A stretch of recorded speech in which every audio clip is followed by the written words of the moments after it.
Hi. Hi there. Welcome back to English for Specific Purposes at the B2 Plus level. We are your hosts. I'm Mr. Daryl. And I'm Miss Tatia.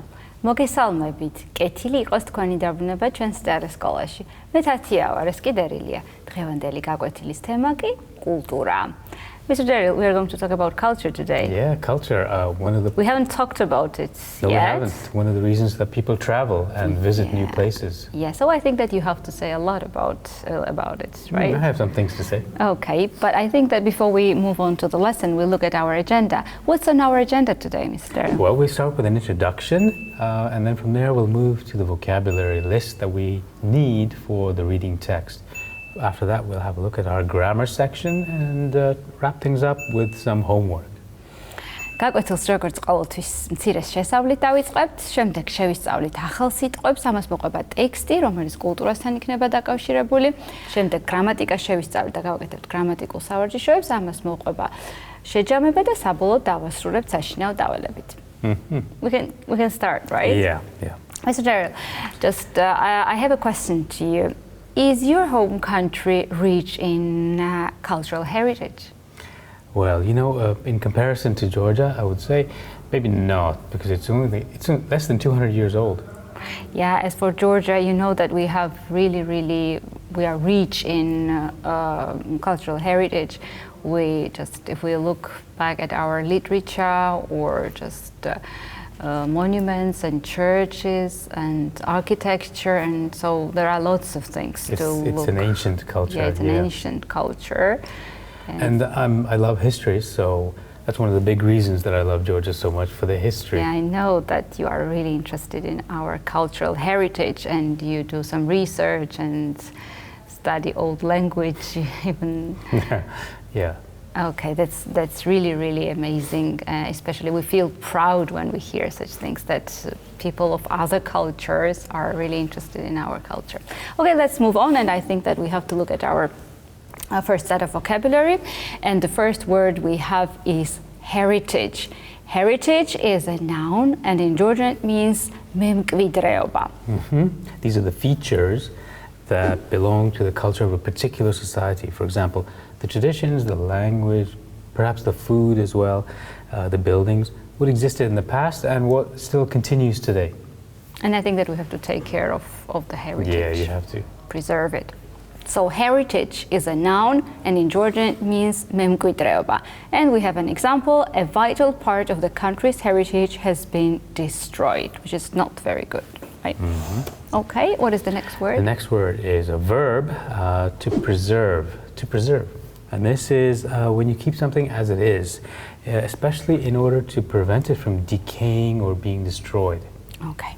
Preserve is a verb, and in Georgian it means nахვა, შენარჩუნება. We want to preserve the character of the town while improving the facilities. I think that if there are some ancient buildings and examples of architecture, they should be preserved after the reconstruction. I agree. Our next word is perception. Perception, and it is a noun. This is a belief or opinion often held by many people and based on how things seem. Perception is a noun, and in Georgian it means აღქმა. For example, these photographs will affect people's perceptions on war.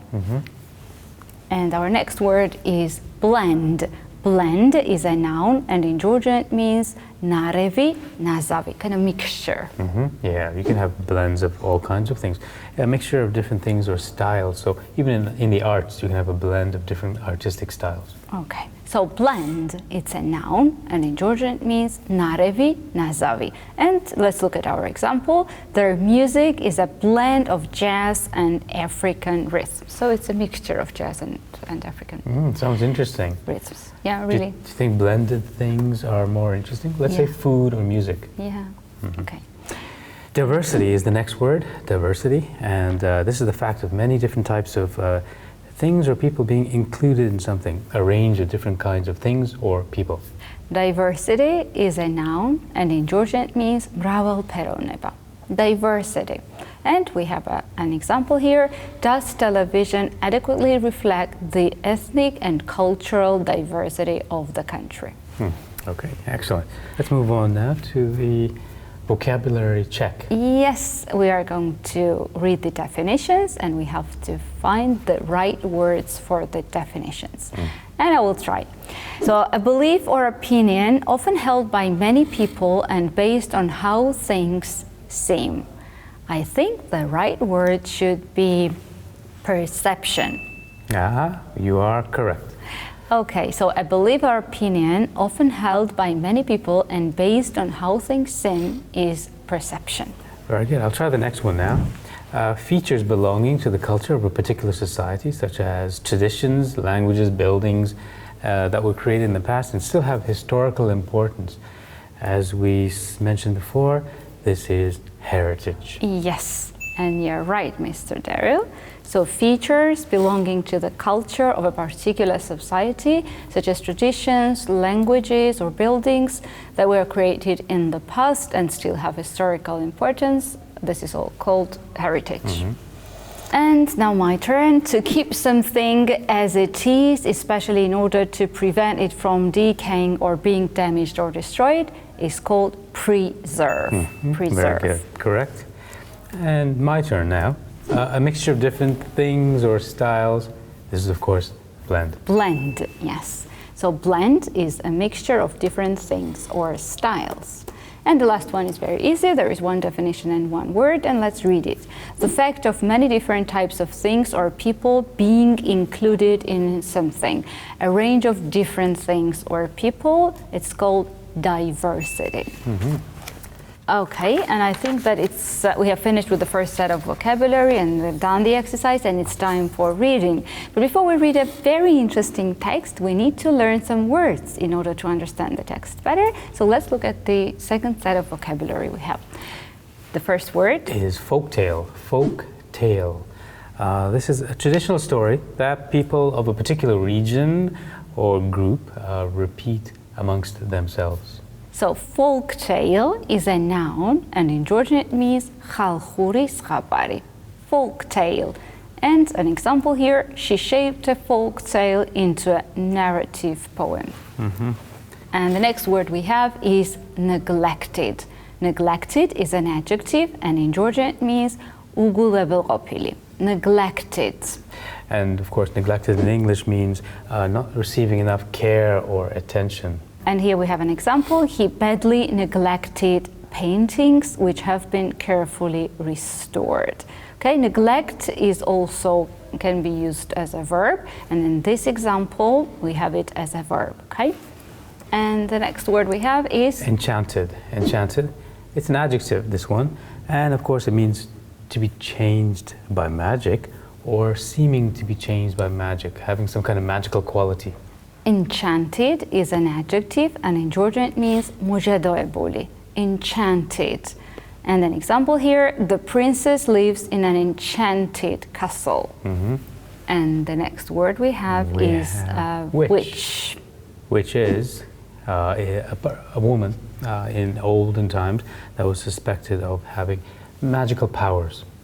Witch, it's a noun, and in Georgian it means jadokari, a witch. Jadokari. And here we have an example. In the story, a wicked witch put a curse on the princess for 100 years. The last word is intimidated, an adjective, intimidated. Now the meaning of this is when you're frightened or nervous about something because you're not confident in a situation. So intimidated is an adjective, and in Georgian it means შეშინებული, დამრთხალი. And here we have an example. She refused to be intimidated by their threats. Very good. And that's all with words. We are ready to read the text. But before we read the text, let's discuss some questions. Did you like reading fairy tales when you were a kid? I would say yes. I read a lot of fairy tales. I had a book of world fairy tales. And I think modern movies sometimes, like Marvel comics and that kind of stuff, is modern fairy tales. Yes, they are. And I also liked fairy tales very much. in my childhood. Even when I grew up, I read fairy tales up to about when I was 14 years old.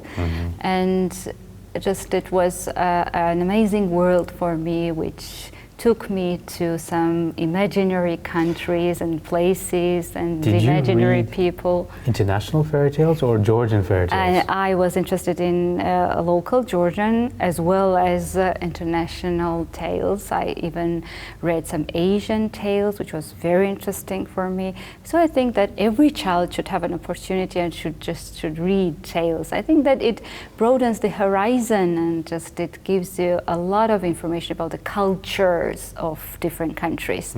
Well said. And my next question is, how can fairy tales reflect the culture of the country? And generally, can they reflect the culture of the country? Yes, definitely. They probably reveal the character, the personality of the country. Yeah, and their perceptions. And the perceptions, what they believe, their opinions, their ideas, their thoughts. Yeah, so I think that's why, one of the reasons why I think that everybody should read fairy tales is to get acquainted with the culture of other countries. Yeah. Okay, let's get down to our text, and I think that it will give us some interesting information about fairy tales and their origin and how they can reflect the culture of a country. Once upon a time, in the old days, when the mouse was a barber and the donkey ran errands and the tortoise baked bread, there was a great mountain called Cleft Sentence on the border of the spirit realm from which many of the fairy tales and myths of the Middle East sprang forth. Today, Cleft Sentence is thought to be somewhere in the Caucasus mountain range that separates the Black Sea from the Caspian. In this magical place, also known as Jabal Kaf in Arabic and Kuhe Kaf in Persian, princes are cursed by witches who turn them into stags, beautiful maidens are birthed from oranges, and sultans, courtiers, slaves and farmers alike are at the mercy of the fairies and demons that populate the Turkish fairyland. The oral folk tales of the Anatolian plateau are a remarkable blend of storytelling motifs and traditions, drawing on the Arabian Nights and Brothers Grimm, as well as Kurdish, Persian, Slavonic, Jewish, and Romanian influences. Interesting. Dr. Ignac Kunos, a Hungarian Turkologist who was one of the first academics to collect and write some of them down in the 1880s, compared the treasures of Turkish folklore to precious stones lying neglected, waiting for someone to gather them in. He worried that the steady creep of modernization, particularly the railway, would erode Anatolia's cultural heritage. Happily, more than a century later, the oral storytelling tradition has survived, and a mammoth academic project called Masal is collecting and indexing a goal of 10,000 stories to preserve for future generations. Members of the public and academic from university literature departments around the country can submit a fairy tale to Masal's online portal, where it's then examined by 3 rounds of researchers and language editors. The project is funded by the Ataturk Cultural Center in what is the first undertaking of its kind in Turkey. The stories are indexed according to which of 7 regions they are from and which type of stories they are. Animal tales, magical or extraordinary tales, realistic tales, and humorous tales. If a submitted tale is approved, it becomes part of Masal's online database, which will eventually be available to the public. More than 3,300 tales have been collected from 77 different areas to date, and the project's directors hope the corpus will be completed by February of 2022. Motifs such as magic carpets, animals, and birds gifted with speech and enchanted mirrors, apples, and pomegranates echo throughout the tales. So the tales can be ugly too. Black or Moorish servants, Jews, and elderly witches almost always take the part of the villain. Pashas, important men, have their innocent wives stoned to death and enemies ripped apart by wild horses. A sparrow comes to tell a young woman that death is her fate. Dr. Mehmet Nasi Onal, who serves as one of Masal's researchers, hopes that academics, writers, and artists will be able to draw on the project's database of stories for generations to come. Fairy tales teach us to wonder, to use reason, to be patient, to dream, to overcome obstacles, not to be intimidated, to struggle, to be good people, to fight against evil, to tell the truth, to detect lies and deceit, to resist and to listen. These values are universal human values. Times change, people don't. That's incredible. What a list of things that they can teach us. Yeah, a lot of things, and we started talking about it, that they can teach us what is important about life. Yeah, important about life, yeah. Okay, and I think that it's time to practice now. We are going to read the statements and find out if the statements are true or false. Let's check how well we remember the text. So the first statement, traditionally fairy tales have been passed on by word of mouth. And I think this statement is true because we read, happily, more than a century later, the oral storytelling tradition has survived, and a mammoth academic project called Masal is collecting and indexing a goal of 10,000 stories to preserve for future generations. So this oral storytelling means that it has been passed on by word of mouth, right? Yes, you're right. Our next sentence is, fairy tales are not an important part of a country's culture. Now, was this true or false? If I recall correctly with the appropriate section from the text, this has to be a false sentence. Here's what the text says. Dr. Ignác Kunos, a Hungarian Turkologist who was one of the first academics to collect and write some of them down in the 1880s, compared the treasures of Turkish folklore to precious stones lying neglected, waiting for someone to gather them in. Yeah, you're right. Of course, the whole text was about it, that tales are a really important part of country's culture. Okay, and the next statement is the following. Fairy tales can be scary and violent. And I'm sure that this statement is false because I got intimidated when I read the passage when they talked about just the evil characters of tales. We read, the tales can be ugly too. Black or Moorish servants, Jews and elderly witches almost always take the part of the villain. Pashas have their innocent wives stoned to death and enemies ripped apart by wild horses. A sparrow comes to tell a young woman that death is her fate.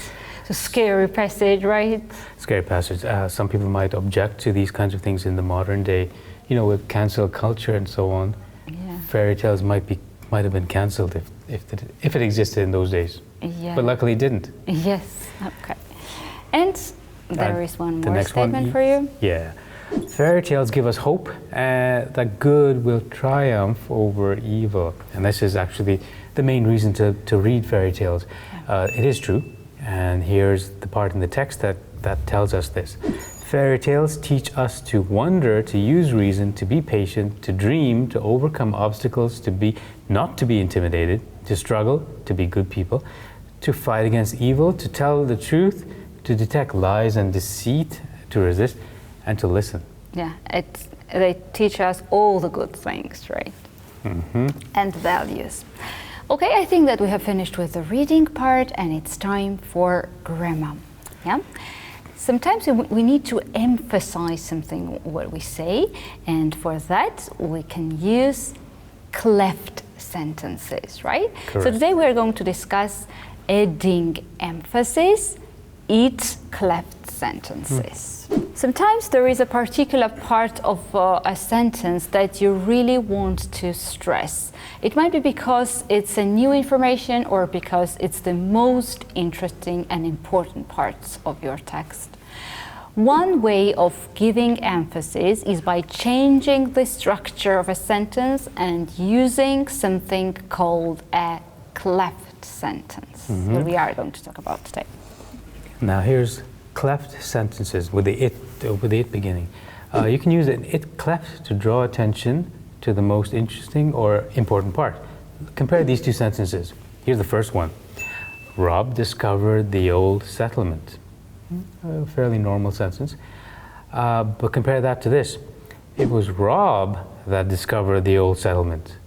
Now you see there's a difference in emphasis. In the second sentence, we're focusing very much on the fact that Rob did this, not someone else. It wasn't another person. Okay, very interesting structure. So let's look at the structure. We generally start with it, then we plus is or was, plus emphasis, plus that, but it's optional, we can use it or omit it, plus the rest of the message. For example, it was Rob that or who, both can be used, discovered the old settlement, not Catherine, for example. Or it was the old settlement that Rob discovered. So here I emphasize the place. So it was the old settlement, not something else.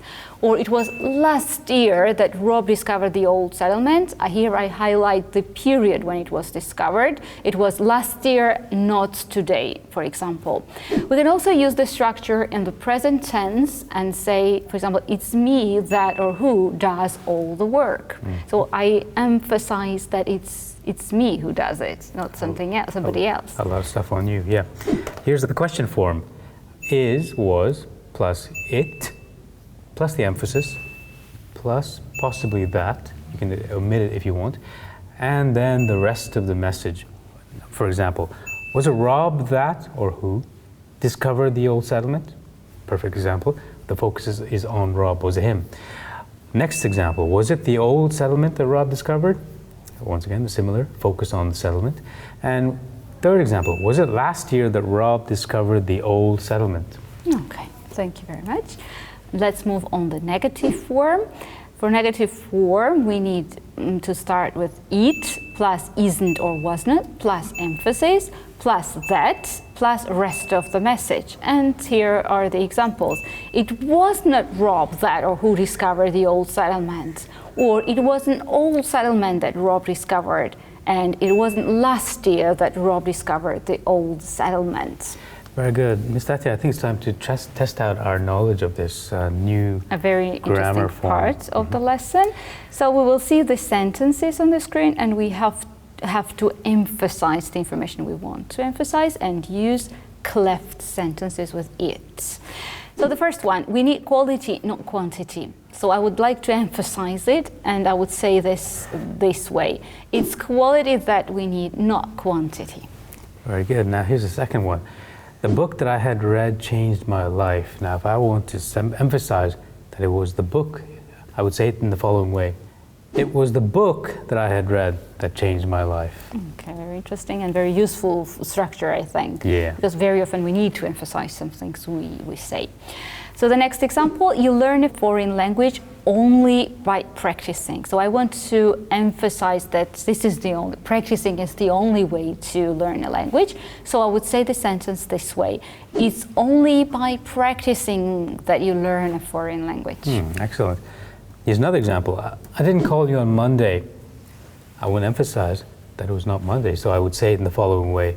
It was not on Monday that I called you. Okay.